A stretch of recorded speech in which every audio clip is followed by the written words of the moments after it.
السلام علیکم ورحمۃ اللہ وبرکاتہ۔ میری شادی ایک مولوی صاحب سے ہو گئی، لیکن شادی کی پہلی رات وہ تبلیغی جماعت والوں کے ساتھ چلے گئے اور کمرے میں نہ آئے۔ میں سو گئی۔ صبح ساس سے پوچھا تو کہنے لگی تمہارا شوہر کچھ دن کے بعد واپس آ جائے گا۔ 2 مہینے سے میرا شوہر نہیں آیا تھا اور میں حاملہ ہو گئی۔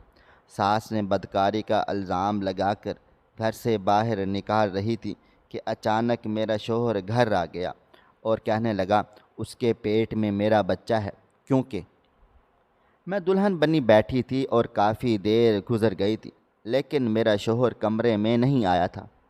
میں نے شکر ادا کیا تھا، کیونکہ میں چاہتی بھی نہیں تھی کہ وہ میرے کمرے میں یا میرے پاس آئے۔ میں نے سکون سے اپنا لباس تبدیل کیا اور سونے کے لیے لیٹ گئی۔ گرمی بہت زیادہ تھی، لیکن کمرے میں اے سی کی کھنکی تھی، اس لیے بہت جلدی مجھے نیند لگ گئی تھی۔ اور پھر صبح میری آنکھ کھلی تو میں ایسے ہی اڑی ترچھی اپنے بستر پر پڑی تھی۔ میں نے ادھر ادھر دیکھا تو میرا شوہر کمرے میں نہیں تھا۔ میں نے سکون کا سانس لیا۔ میری حالت کافی عجیب و غریب ہو رہی تھی۔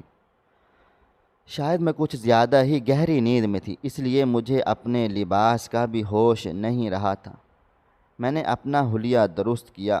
میں نئی دلہنوں کی طرح تیار ہو کر کمرے سے نکلی تو باہر ہی میری ساس بیٹھی ہوئی تھی۔ میں نے ادب سے انہیں سلام کیا اور پھر سر جھکا کر پوچھا منور صاحب کہاں ہیں؟ یہ سن کر میری ساس مسکرا دی اور کہنے لگی تیرا شوہر تبلیغی جماعت والوں کے ساتھ نکل گیا ہے۔ دراصل تجھے تو پتہ ہے کہ میرا بیٹا کتنا دیندار ہے۔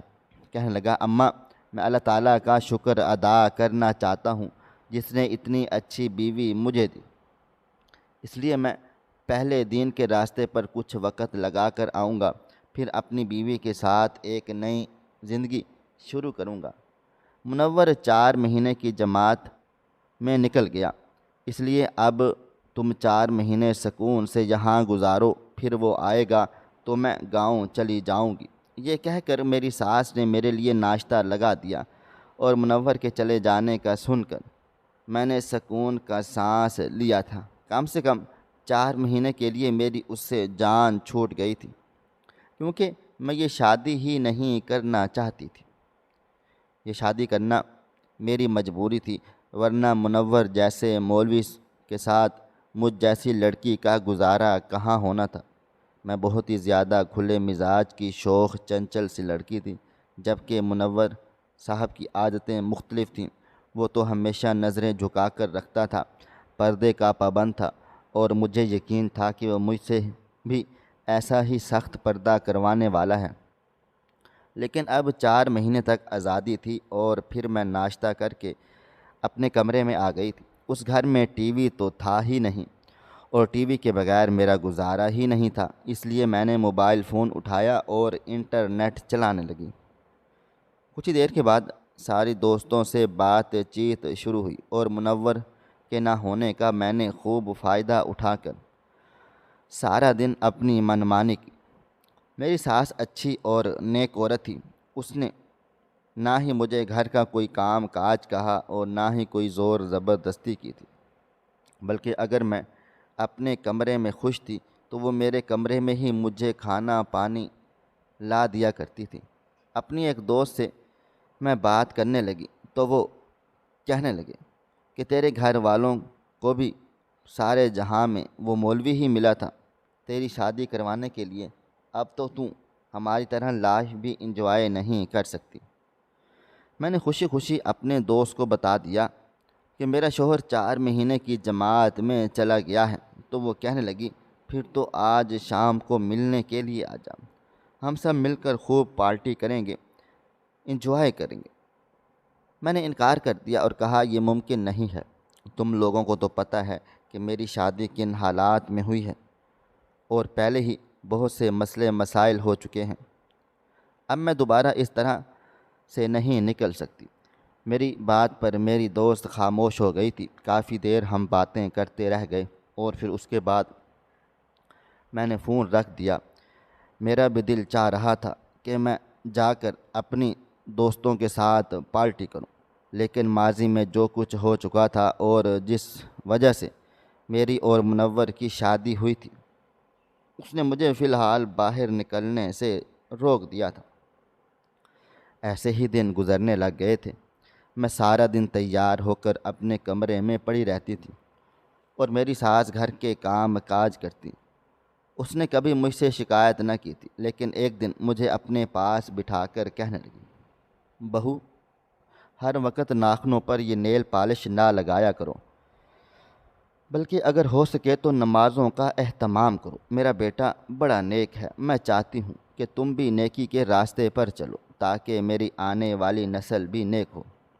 ساس کی باتوں نے میرے اندر آگ لگا ڈالی تھی۔ آج انہیں میری نیل پالش سے مسئلہ تھا تو کل کسی اور بات سے بھی مسئلہ ہو سکتا تھا۔ میں نے بہت بری طرح سے انہیں دیکھا تھا اور پاؤں پٹکتی کمرے میں آ گئی تھی، جبکہ ان کے چہرے پر شرمندگی کے آثار تھے، جیسے ان سے کوئی غلطی ہو گئی ہو۔ پھر اگلے ہی دن وہ خود ہی معافی مانگنے لگی، کہنے لگی، بیٹی، میرا مقصد تمہیں دکھ پہنچانا نہیں تھا، میں تو بس یہ کہنا چاہتی ہوں کہ اپنے آپ کو اللہ تعالیٰ سے جوڑ لو تاکہ تمہیں کبھی اس دنیا کی ضرورت ہی نہ پڑے۔ جو اللہ تعالیٰ سے جڑ جاتا ہے اسے کسی کی ضرورت نہیں ہوتی۔ ساس کی باتوں کو میں نے ایک کان سے سنا اور دوسرے کان سے نکال دیا، اور اگلے ہی دن سرخ رنگ کی نیل پالش اپنے سارے ناخنوں پر لگا کر جان بوجھ کر ان کے آگے گھومتی پھرتی رہ گئی۔ ایسا کر کے مجھے بڑا مزہ آ رہا تھا۔ پھر ایسے ہی مہینہ گزر گیا۔ منور کے بعد میں نے خوب منمانیاں کی تھیں، اپنی دوستوں سے بھی ملنے گئی تھی، اور حیرت کی بات تھی کہ میری ساس نے مجھ پر کوئی روک ٹوک بھی نہ لگائی تھی۔ ایک مہینے کے بعد اچانک ہی میری طبیعت بہت زیادہ خراب ہونے لگی۔ ہر وقت جی متلاتا، کبھی الٹی محسوس ہوتی تو کبھی چکر آتے۔ میں نے اپنی اس حالت کو اپنی ساس سے چھپایا ہوا تھا، کیونکہ مجھے خود سمجھ نہیں آ رہا تھا کہ مجھے کیا ہو رہا ہے۔ لیکن پھر ایک دن میری ساس کو خود اندازہ ہو گیا، جب ان کے سامنے ہی چائے کا کپ دیکھ کر مجھے کہہ آنے لگی۔ وہ چونک اٹھی، کہنے لگی، بہو، کچھ دنوں سے میں دیکھ رہی ہوں تم بہت زیادہ نڈھال ہو، طبیعت بھی ٹھیک نہیں رہتی، سب ٹھیک تو ہے نا؟ میں نے انہیں بتا دیا کہ میری طبیعت ٹھیک نہیں ہے۔ یہ سن کر وہ پریشان ہو گئی، کہنے لگی، پہلے ہی مجھے بتاتی، میں ڈاکٹر کے پاس لے کر چلے جاتی۔ منور نہیں ہے تو تم میری ذمہ داری ہو، وہ آ کر کیا کہے گا کہ اماں نے میری بیوی کا خیال بھی نہیں رکھا۔ اور پھر میری ساس زبردستی مجھے قریبی لیڈی ڈاکٹر کے پاس لے کر چلی گئی۔ اس نے میری حالت دیکھی تو کچھ ٹیسٹ لکھ دیے، اور جب رپورٹ آئی تو میرے قدموں تلے سے زمین نکل گئی، کیونکہ میں امید سے ہو چکی تھی، اور اس بات کو سن کر میری ساس بری طرح اچھل پڑی تھی۔ وہ ڈاکٹر سے کہنے لگی، ایسا ممکن نہیں، میرا بیٹا تو شادی کے فوراً بعد اسی پہلی رات کو ہی چلا گیا تھا اور ابھی تک لوٹ کر ہی نہیں آیا، تو پھر یہ میری بہو حاملہ کیسے ہو سکتی ہے؟ یہ سن کر ڈاکٹر صاحب کہنے لگی، یہ تو آپ اپنی بہو سے پوچھیں، مجھے کیا معلوم، کیا آپ کی بہو نے کیا گل کھلا دیا ہے؟ اور پھر اس نے کچھ دوائیاں لکھ کر پکڑا دیں، اور میرا ساس سارا راستہ تو خاموش رہی، لیکن گھر پہنچتے ہی وہ مجھ سے سوال جواب کرنے پر اتر آئی۔ وہ جاننا چاہتی تھی یہ بچہ کس کا ہے، اور میں حیرت سے ان کی شکل دیکھ رہی تھی۔ پہلی بار میں نے ان کا بدلا ہوا مزاج دیکھا تھا، وہ جو بہت نرم اور معصوم سی تھی، ایک دم سے ہی بہت زیادہ خون خوار ہو رہی تھی۔ غصے سے ان کا چہرہ لال سرخ ہو چکا تھا۔ وہ کہنے لگی، میں سب کچھ برداشت کر سکتی ہوں، لیکن اپنی نسل برباد نہیں کر سکتی۔ میرا بیٹا بہت نیک اور دیندار ہے، لیکن میں نے کبھی سوچا نہ تھا کہ اس کے نصیب میں تم جیسی بد کردار لڑکی لکھی ہوگی۔ بتاؤ یہ کس کا بچہ ہے؟ میرے بیٹے کے پیچھے تم نے یہ کیا کیا؟ میں تو خود انجان تھی، یہ سب کیسے ہو گیا؟ اس لیے میں نے اپنی ساس کے آگے ہاتھ جوڑ دیے اور کہا کہ میں نہیں جانتی یہ کس کا بچہ ہے۔ مجھے تو خود علم نہیں۔ میری ساس مجھے گھر سے نکالتے ہوئے وہ بات کہہ گئی جسے سن کر میں شرم سے پانی پانی ہو گئی تھی۔ میری ساس کہنے لگی، تمہیں کیا لگتا ہے، کیا مجھے تمہارے ماضی کے بارے میں کچھ نہیں پتہ؟ اور میں اور منور سب کچھ جانتے تھے، لیکن پھر بھی ہم نے تمہیں اس گھر کی بہو بنایا تاکہ تمہیں عزت سے جینے کا موقع ملے۔ منور کو لگتا تھا کہ وہ تمہیں اپنے نکاح میں لے لے گا تو تم سدھر جاؤ گی، بدل جاؤ گی، برے راستے کو چھوڑ دو گی، تمہاری ماضی کی غلطیاں تمہارے مستقبل میں رکاوٹ ثابت نہ ہوں۔ اس لیے ہم نے یہ کڑوا گھونٹ پیا تاکہ اپنے رب کی رضا کی خاطر تمہیں ہم سہارا دے سکیں، لیکن تم نے اپنے برے کام نہ چھوڑے۔ اب مجھے پتہ چل گیا ہے کہ کیوں تم بھاگ بھاگ کر اپنے دوستوں سے ملنے جاتی تھی۔ یقیناً معاملہ کچھ اور ہے۔ ساس کی باتوں پر میری آنکھوں سے آنسو بہہ رہے تھے۔ ایک بار پھر میرا ماضی میرے سامنے آ کر کھڑا ہو گیا تھا۔ یہ سچ ہے کہ کچھ گناہ کبھی بھی انسان کا پیچھا نہیں چھوڑتے اور اسے ساری زندگی ان گناہوں کا پچھتانا پڑ جاتا ہے۔ شادی سے پہلے ہی مجھ سے ایک ایسا ہی گناہ ہوا تھا جس کی وجہ سے میری شادی حاجی منور صاحب سے ہوئی تھی، اور اب پھر وہی گناہ میرے سامنے کھڑا ہو کر مجھے برباد کر رہا تھا۔ میں نے روتے ہوئے اپنی ساس کو یقین دلانا چاہا کہ میں بد کردار نہیں ہوں، لیکن انہیں میری باتوں پر کیسے یقین آتا۔ میری بد کرداری کی گواہی تو میرے محلے کا ایک ایک شخص دیا کرتا تھا۔ میری ساس نے میرا سامان اٹھا کر باہر پھینکا، اور جیسے ہی میرا سامان اٹھا کر باہر پھینکا اور جیسے ہی مجھے گھر سے نکالنے لگی، میرا شوہر اچانک سے واپس آ گیا، اور جب اس نے یہ سب کچھ دیکھا تو حیرت سے اپنی ماں سے پوچھنے لگا، اماں یہ کیا کر رہی ہو؟ میں تو اپنی بیوی کو تمہارے بھروسے چھوڑ کر گیا تھا کہ تم اس کے ساتھ ایسا سلوک کیوں کر رہی ہو؟ میں نے سر شرم سے جھکا لیا تھا۔ میں جانتی تھی کہ اب یہ سچ میرے شوہر کو پتہ چلے گا اور پھر وہ مجھے طلاق دے دے گا، اور اس بات کا مجھے خوف بھی محسوس ہو رہا تھا۔ بھلے ہی یہ شادی میں نے اپنی مرضی سے نہ کی تھی، لیکن مجھے شادی کی اس رشتے کی ضرورت تھی۔ اور پھر ساس نے وہی بات میرے شوہر کے سامنے دہرائی جو ڈاکٹر نے کہی تھی۔ یہ سن کر میرے شوہر نے ایک ایسی بات کہی کہ میرے قدموں تلے سے زمین نکل گئی تھی۔ میرا نام ادیبہ نور ہے، لیکن مجھ پر اپنے نام کا کوئی بھی اثر نہیں پڑا تھا۔ میں اپنے نام کی طرح نوری نہیں تھی، بلکہ شروع سے ہی بہت زیادہ آزاد مزاج اور باغی قسم کی لڑکی تھی۔ اپنے ماں باپ کے خلاف جا کر ہر فیصلہ لیا کرتی اور اپنے دوستوں کے ساتھ خوب گھومتی پھرتی۔ میں زندگی کو جینا چاہتی تھی، اور میری نظر میں زندگی جینا اسی کو کہتے تھے کہ انسان اپنی مرضی سے جہاں چاہے گھومے پھرے اور اس پر کسی طرح کی کوئی بھی پابندی نہ ہو۔ خوبصورتی مجھ پر ٹوٹ کر برسی تھی، اور اس خوبصورتی کا فائدہ اٹھا کر میں نے ہمیشہ لڑکوں سے دوستیاں کی تھیں، اور میں اس بات پر بہت زیادہ فخر محسوس کرتی تھی کہ میں جس لڑکے کو بھی نظر بھر کے دیکھتی تو وہ لڑکا میرا دیوانہ ہو جاتا، اور پھر میرے لیے اپنا آپ لٹانے کو بھی راضی ہوتا۔ میں لڑکوں کو نہ صرف دوست بناتی تھی بلکہ انہیں استعمال بھی کرتی، ان کے پیسوں پر عیاشی کرتی، اور بدلے میں ان کے ساتھ گھوم پھر کر انہیں خوش کر دیتی۔ میری ماں کو میری حرکتوں کا علم تھا۔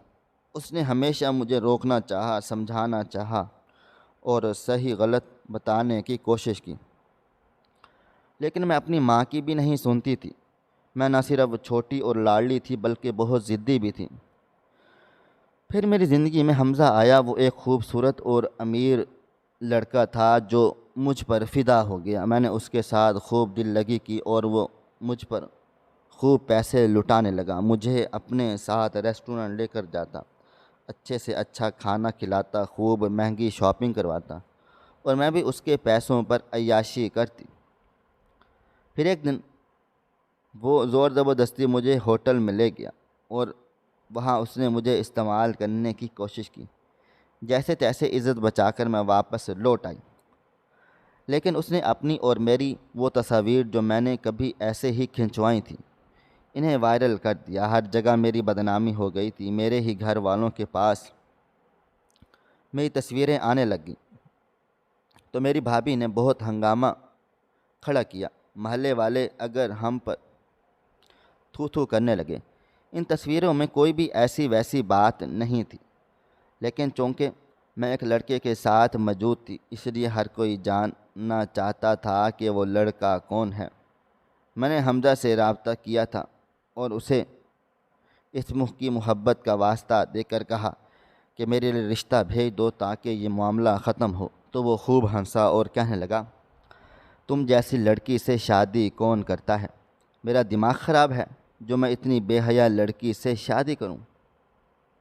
اس کی بات سن کر میرے ہوش ٹھکانے آ گئے تھے۔ پہلی بار کسی لڑکی نے مجھے آئینہ دکھایا تھا اور بتایا تھا کہ میری حیثیت کیا ہے۔ اس کے نزدیک میں محض دل لگی کا سامان تھی جس کے ساتھ وہ وقت گزارنا چاہتا تھا۔ وہ کہنے لگا، اگر تم مجھے اس دن خوش کر دیتی تو میں یہ سب کچھ نہ کرتا، لیکن اب تمہیں سزا بھگتنی پڑے گی۔ میں نے اتنے بڑے ہوٹل کا روم بک کروایا تھا جتنی تمہاری اوقات بھی نہیں ہے۔ حمزہ نے مجھے ذلیل اور رسوا کر کے فون کاٹ دیا تھا اور میں سب کی نظروں میں گر گئی تھی۔ میری وجہ سے میری بہن کے سسرال والوں نے ان پر زندگی تنگ کر ڈالی تھی۔ ہر کوئی مجھے بد کردار ٹھہرا رہا تھا، جبکہ سچ تو یہ تھا کہ میں اپنی عزت بچا کر بھاگی تھی، لیکن کہیں نہ کہیں غلطی میری بھی تھی۔ میں ایک نامحرم کے ساتھ تعلق میں تھی اور اس لیے تو اسے موقع مل گیا تھا۔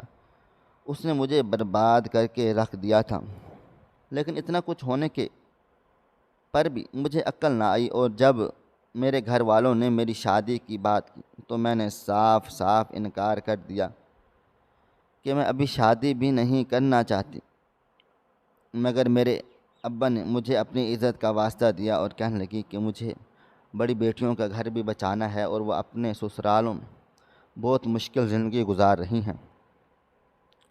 تو رخصت ہو جائے گی تو ہمارا جینا آسان ہو جائے گا۔ پہلے ہی تیری ضد اور ہٹ دھرمی نے ہمیں اس مقام پر لا کر کھڑا کر دیا ہے، اور پھر جب میری شادی کا ذکر نکلا تو کوئی میرے لیے رشتہ بھیجنے کو تیار ہی نہ تھا۔ وہ لوگ جو پہلے بیٹوں کے بارے میں بار بار ہمارے گھر کا چکر کاٹتے تھے، انہوں نے تو صاف میرے منہ پر تھوک دیا تھا اور کہہ دیا تھا، ایسی خوبصورتی کا کیا کرنا جو بد کرداری پر منحصر ہو۔ میرا بھائی میرا چہرہ نہیں دیکھ رہا تھا۔ اس کے دفتر کے لوگوں نے میری تصاویر اسے دکھا ڈالی تھی اور وہ بہت زیادہ شرمندہ بھی تھا۔ پھر جب میرے رشتے کو لے کر اماں ابا بہت پریشان رہنے لگے تو ایک دن خود بخود میرے لیے ایک رشتہ آ گیا جس کے بارے میں سنتے ہی میں نے صاف انکار کر دیا۔ دراصل میرے بھائی کے 2 بچے تھے جنہیں پڑھانے کے لیے مولانا صاحب یعنی مولوی منور صاحب ہمارے گھر آیا کرتے تھے، اور انہوں نے ہی اپنی اماں کو میرا رشتہ دے کر بھیجا ہوا تھا۔ میں نے صاف کہہ دیا کہ میں ایک ایسے مولوی سے شادی نہیں کر سکتی جو مجھے پردے میں قید کر دے گا۔ پھر مجھے تو وہ بڑی عمر کا بھی لگتا تھا، لیکن ابا کہنے لگے، تیرے لیے اس وقت رشتہ آ جانا ہی بڑی بات ہے۔ وہ مولوی سیدھا سادہ سا آدمی ہے، شاید ابھی اس کے پاس تیری تصاویر نہیں گئی۔ بہتر یہی ہے کہ اسے تیری سچائی پتہ چلے، ہم پہلے ہی تجھے رخصت کر دیں گے۔ پھر اماں نے اپنا دوپٹہ میرے قدموں میں رکھ دیا اور کہنے لگیں، اگر تو نے شادی کے لیے ہاں نہیں کی تو میں مر جاؤں گی۔ اور اماں ابا کے خاطر میں نے حامی بھر لی تھی، لیکن اب بھی میں ایک مولوی سے شادی کرنے پر خوش نہیں تھی۔ مولوی منور اور ان کی اماں سیدھے سادے سے لوگ تھے اور انہوں نے سادگی سے ہی نکاح کیا تھا اور مجھے رخصت کروا کر ساتھ لے گئے تھے۔ اور پھر جب شادی کی رات منور صاحب کمرے میں نہ آئے تو میں خوش ہو گئی، کہ چلو میری زندگی اس بے جوڑ رشتے سے محفوظ ہونی چاہیے، جان چھوٹ جائے گی۔ پھر مجھے پتہ چلا کہ وہ 4 مہینوں کے لیے چلے گئے ہیں، تو میں نے پوری طرح ہی سکون کا سانس لیا۔ مگر اس کے بعد جو کچھ ہوا اس نے تو میرے ہوش و حواس اڑا دیے تھے۔ میں کیسے حاملہ ہوئی تھی مجھے خود بھی خبر نہ تھی، اور اب میری ساس نے میرے ماضی کو نکال دیا تھا۔ وہ اور مولوی صاحب سب کچھ جانتے تھے، اور اس کے باوجود بھی انہوں نے مجھے اپنایا ہوا تھا۔ یہ سن کر میں ہکا بکا رہ گئی تھی۔ مجھے اپنی ساس اور شوہر کی قدر آ گئی تھی۔ جب میرے سگے بھائی نے بھی مجھ سے منہ موڑ لیا تھا، مولوی منور صاحب نے مجھے اپنے نام کی عزت دی تھی، لیکن اب بہت دیر ہو چکی تھی، کیونکہ میرے سیاہ کارنامے میرے منہ پر ہی مار دیے گئے تھے۔ میں رو رہی تھی کہ جبھی منور صاحب گھر لوٹ آئے اور یہ سب دیکھ کر انہوں نے ایک ایسی سچائی بیان کی جسے جان کر میں دنگ رہ گئی تھی، کیونکہ انہوں نے کہا تھا کہ یہ بچہ میرا ہے اور میں ہی اسی کا باپ ہوں۔ یہ سن کر تو ان کی اماں کے چہرے کا رنگ بھی بدل گیا تھا۔ وہ کہنے لگی، منور، اب تو اس کے اتنے بڑے گناہ کو بھی اپنے سر کیوں لے رہا ہے؟ تو نے اس لڑکی سے شادی کی بات اس لیے کی تھی تاکہ اس کی عزت برقرار رہے، اور میں نے بھی تیری بات مان لی تھی، لیکن جب یہ خود اپنی عزت نہیں بچانا چاہتی تو ہم کیا کر سکتے ہیں؟ منور صاحب میرا ہاتھ پکڑ کر مجھے گھر کے اندر لائے اور اپنی اماں سے کہنے لگی، آپ کو غلط فہمی ہوئی ہے، نور فاطمہ نے کوئی گناہ بھی نہیں کیا، بلکہ یہ بچہ میرا ہے۔ پہلے بھی اس نے اتنا بڑا گناہ نہیں کیا تھا۔ نور کی عمر کی لڑکیاں ایسی غلطیاں کر بیٹھتی ہیں، لیکن اصل غلطی تو اس لڑکے کی تھی جس نے نور کی عزت کو داؤ پر لگا دیا، اور اب میں دوبارہ نور کو کسی بھی مشکل میں نہیں ڈال سکتا۔ سچ بات تو یہی ہے کہ یہ بچہ میرا ہے۔ میری ساس غصے سے اپنے بیٹے سے کہنے لگی، تو شادی کی رات ہی چلا گیا تھا، پھر یہ بچہ تیرا کیسے ہو گیا؟ منور صاحب نے بتایا کہ وہ آدھی رات کو اپنا کوئی سامان لینے کے لیے واپس لوٹے، اور پھر مجھے سوتا ہوا دیکھ کر وہ اپنے جذبات پر قابو نہ رکھ سکے۔ میں ان کے نکاح میں تھی، اس لیے کچھ دیر میرے ساتھ گزار کر وہ واپس لوٹ کر چلے گئے، لیکن انہیں یہ نہیں معلوم تھا، پتہ تھا کہ ان کے اس عمل سے میں حاملہ ہو جاؤں گی اور مجھے اتنی پریشانی اٹھانی پڑے گی۔ منور صاحب نے مجھ سے معافی مانگی تھی کہ میری اجازت کے بغیر ہی وہ میرے ساتھ تعلق قائم کر بیٹھے تھے۔ وہ بہت زیادہ شرمندہ بھی تھی۔ ان کی بات سن کر میں رونے لگ گئی تھی۔ کم از کم یہ بوجھ تو میرے دل سے اترا تھا کہ اس بار میں نے کچھ غلط نہیں کیا تھا، بلکہ میں اپنے ہی شوہر کے بچے کی ماں بننے والی تھی۔ یہ سچائی جان کر میری ساس ایک دم سے شرمندہ سی مجھ سے معافیاں مانگنے لگی۔ وہ کہنے لگی، بہو مجھے معاف کر دو، تمہارے بارے میں سب کچھ غلط ہی سن رکھا تھا، پھر تمہارے انداز بھی ایسے ہی تھے کہ میں غلط فہمی کا شکار ہو گئی تھی۔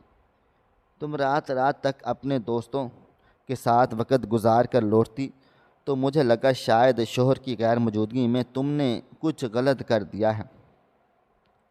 میں نے اپنی ساس کو معاف کر دیا تھا۔ ان کی جگہ کوئی اور بھی ہوتا تو شاید یہی سوچتا، کیونکہ میری اپنی حرکتیں ہی کچھ ایسی ویسی تھیں۔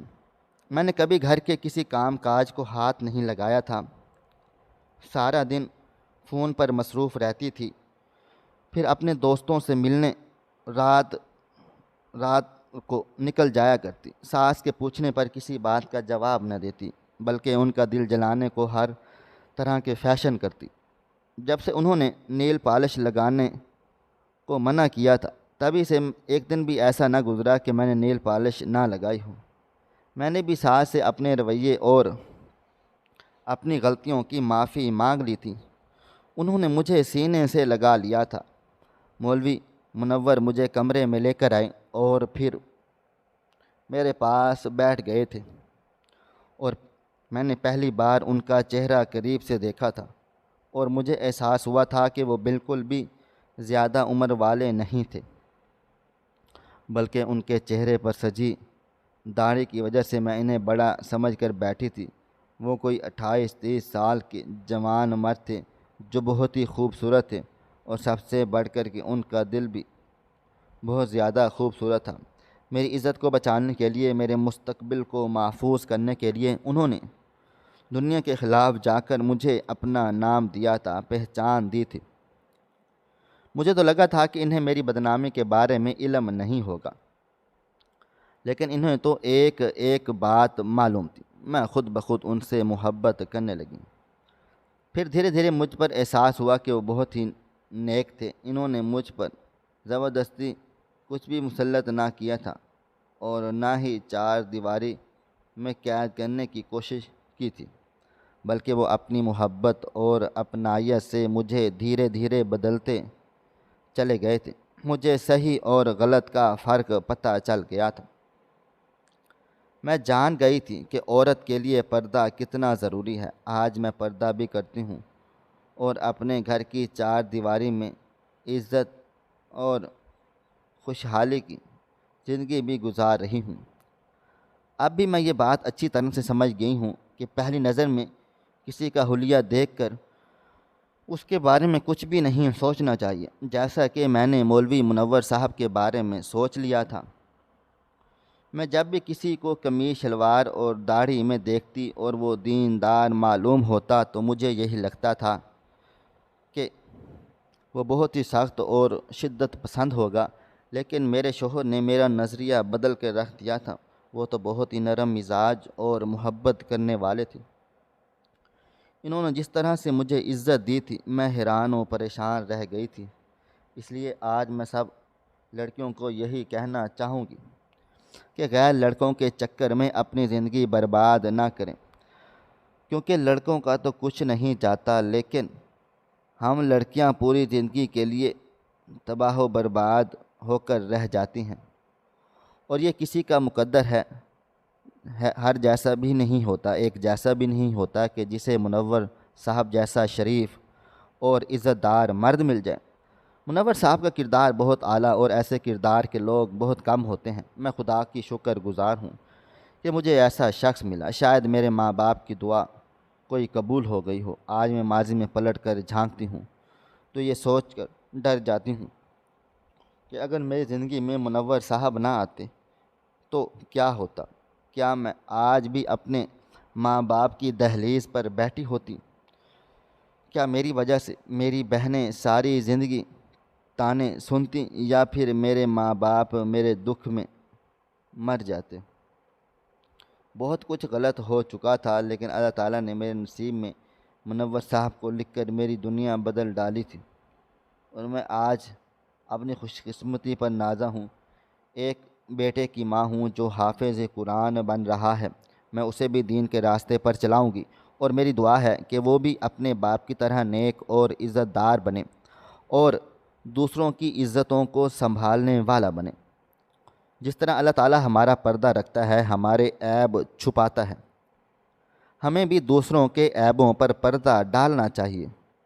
میں اپنے بچے کو یہی تربیت دوں گی، کیونکہ میری ساس نے میرے شوہر کو یہی تربیت دی ہے، اور اسی وجہ سے میں آج اپنے گھر میں آباد ہوں اور خوش و خرم زندگی گزار رہی ہوں۔ ناظرین، مزید اس طرح کی سبق آموز کہانیاں سننے کے لیے ہمارے ویڈیوز کو لائک کریں اور ہمارے چینل کو ضرور سبسکرائب کریں۔ آپ کو ہماری آج کی کہانی کیسی لگی؟ کومنٹ باکس میں اپنی رائے کا اظہار ضرور کریں۔ ملتے ہیں کل ایک نئی اور دلچسپ کہانی کے ساتھ۔ اللہ حافظ۔